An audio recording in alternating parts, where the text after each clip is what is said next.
Richard Phillips spent 39 years locked inside a prison cell for a murder he did not commit. He lost his late 20s, his 30s, his 40s, his 50s, and his 60s to a catastrophic failure of the American justice system. In November 1971, 22-year-old Gregory Harris was shot and killed on the streets of Detroit. The city was deeply fractured by poverty and recent riots, and the Detroit Police Department was under immense public pressure to solve violent crimes quickly. Investigators identified 24-year-old Richard Phillips as a suspect, almost entirely because he had a prior criminal record. There was zero physical evidence connecting him to the crime scene, the victim, or the weapon. The prosecution built its entire case around a single eyewitness named Lamarr Monson. What the jury was not fully equipped to weigh was that Monson was facing his own criminal jeopardy in a separate, completely unrelated murder case. This diagram illustrates the informant problem. When police or prosecutors are allowed to trade leniency for testimony, they create a massive structural incentive for suspects to fabricate evidence. A person facing decades in prison will often say whatever investigators want to hear to save themselves. This legally sanctioned exchange of favors for testimony is incredibly common, and it is responsible for approximately 15% of all wrongful convictions overturned by DNA evidence. Richard Phillips was not sent to maximum security prison by forensic truth. He was sent away by a legal machine that accepted a coerced, highly incentivized lie over an innocent man's life. At age 25, the door locked behind him. Inside the walls of the Michigan prison system, Phillips began the agonizing process of fighting for his freedom. From his cell, he spent decades filing appeal after appeal, entirely unaware of the administrative wall built to keep him there. This flowchart maps the judicial review process.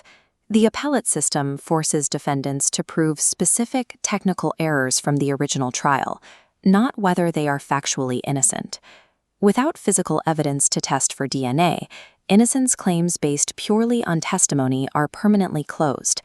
The system is designed to protect its own final verdicts. By refusing to admit its structural errors, the institution effectively warehouses innocent people indefinitely. To survive 19,700 days without becoming completely institutionalized, Phillips built a private world. He taught himself watercolor painting and wrote poetry, defending his humanity against an environment engineered to strip it away.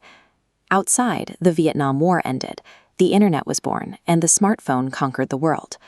Phillips later described his isolation as being exiled to Mars for 50 years, watching a static wall while humanity raced forward. Then, in 2010, the foundation of his conviction cracked. Lamarr Monson, the original eyewitness, signed a sworn affidavit admitting he lied. He confessed to fabricating his entire testimony in exchange for a deal with investigators. But a confession of perjury does not trigger immediate freedom.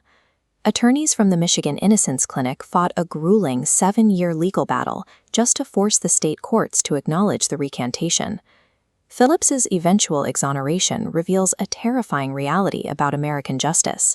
He was not saved by a legal safeguard, a state review, or a detective's conscience.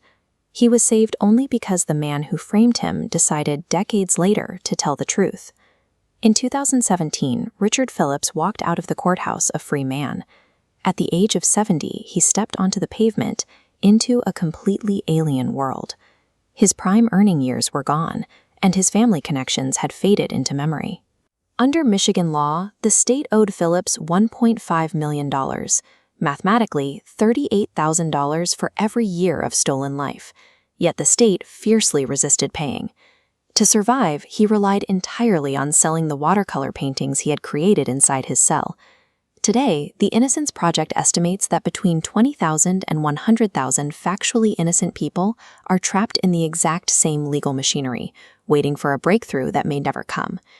The fact that Richard Phillips survived his ordeal with his mind and dignity intact is a staggering triumph of human endurance. But his life story remains a profound indictment of a system that can casually erase a man's life and then aggressively refuse to pay the bill.